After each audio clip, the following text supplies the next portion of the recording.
Jesus heard the rumours that were spreading amongst the Pharisees, supposing that he was baptizing more people than John.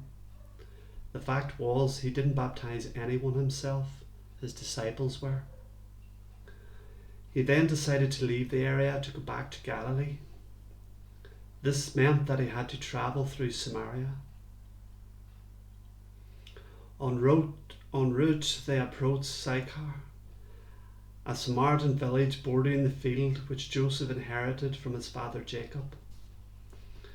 The well which Jacob dug was still in operation, since it was already midday, and Jesus felt exhausted and thirsty from their day and half a walk. He decided to wait at the well whilst the disciples would go into the village to buy food. When a local Samaritan woman finally arrived to draw water, Jesus immediately asked her for a drink. There was still no sign of the disciples. The woman obviously anticipated this request and was ready with her response. You are a Jew, aren't you? So why would you expect to get anything free from a Samaritan woman? Within the politics of the day, Jews looked down upon the Samaritans and had no dealings with them. He looked her in the eye and said, if you could see the generosity of God's grace gift, you would perceive who I am. So here I am asking you for a drink when you should be asking me, and I would give you the water of life for free. Sir, you have nothing to draw with, and the well is deep. How would you reach this living water? Whoever you are certainly not greater than our father Jacob, who left us this well and its legacy as our inheritance. He bought this land and dug the well. He drank from it himself and sustained his family and their livestock for centuries. How can you compete with that? Jesus answered her, this well cannot quench the thirst that I am talking about. Anyone drinking from it will thirst again.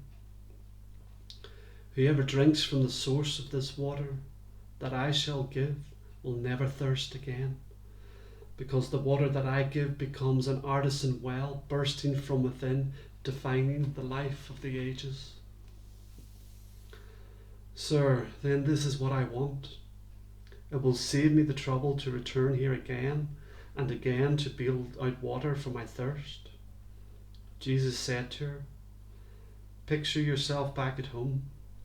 You have discussed this with your husband, and before long you will be right back here, drawing water again from the same old well. The woman answered, but I have no husband. Jesus responded with, this is an honest answer and confirms my point. Marriage does not define you. You could have failed 5 times, and this time you're not sure about committing yourself to the guy you're living with. She was shocked. Sir, now I know you're a prophet. I'm also religious. Our forefathers worshipped here in the mountain, yet you Jews insist that everyone should worship in Jerusalem. Jesus said unto her, believe me, lady, the moment everyone was waiting for has come. From now on, worship is no longer about a geographic holy mountain or a sacred city in Israel experience. You have been worshipping in ignorance all along, while the Jews continue to anticipate the Messiah in their devotion, knowing that the promise pointing to the Saviour of the world would be emerging from within.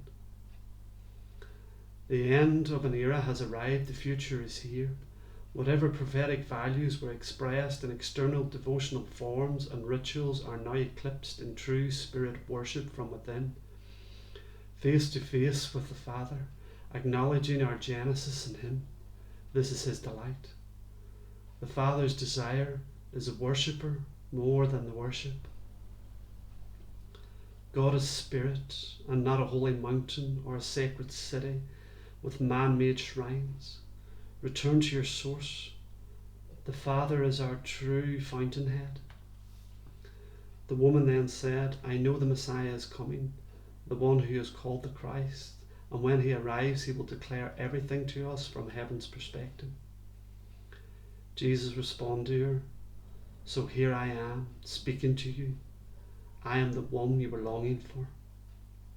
Just then his disciples arrived. They were quite surprised that he was in deep conversation with the woman, but made no remarks. Leaving her water pot behind, she hurried back to the city to tell the people what happened at the well. "Come quickly, I met a man who told me everything about life.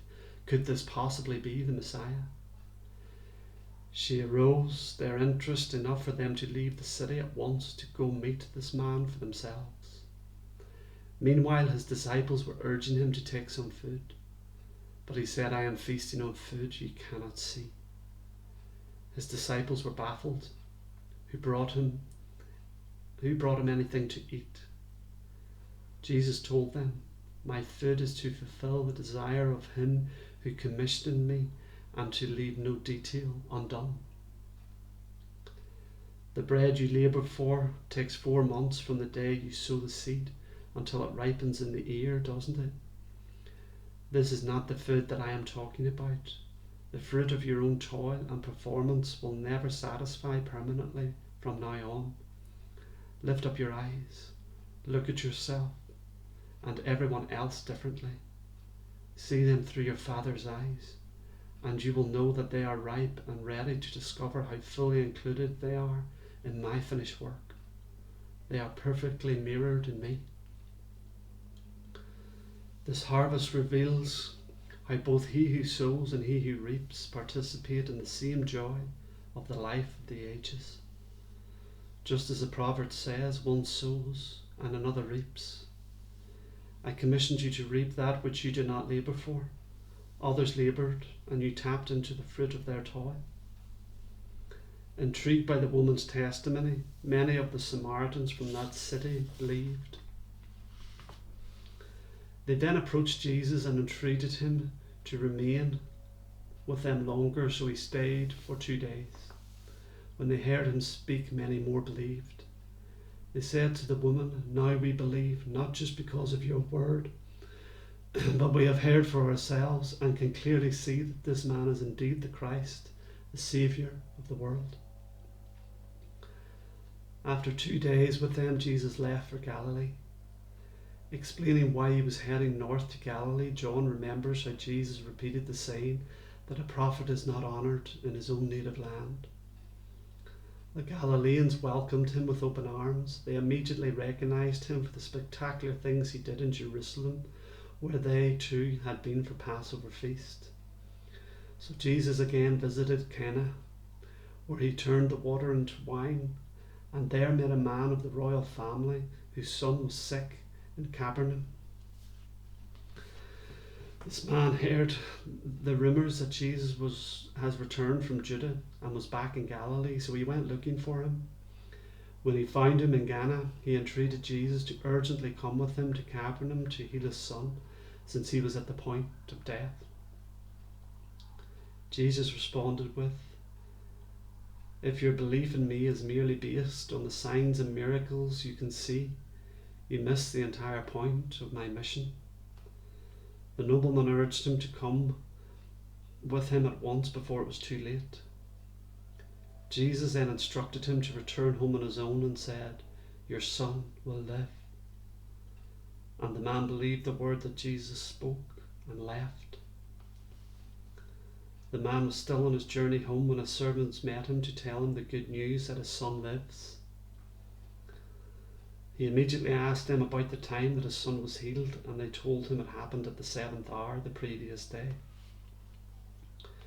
The father knew that it was the very hour when Jesus declared his son alive. He and his entire household came to faith that day.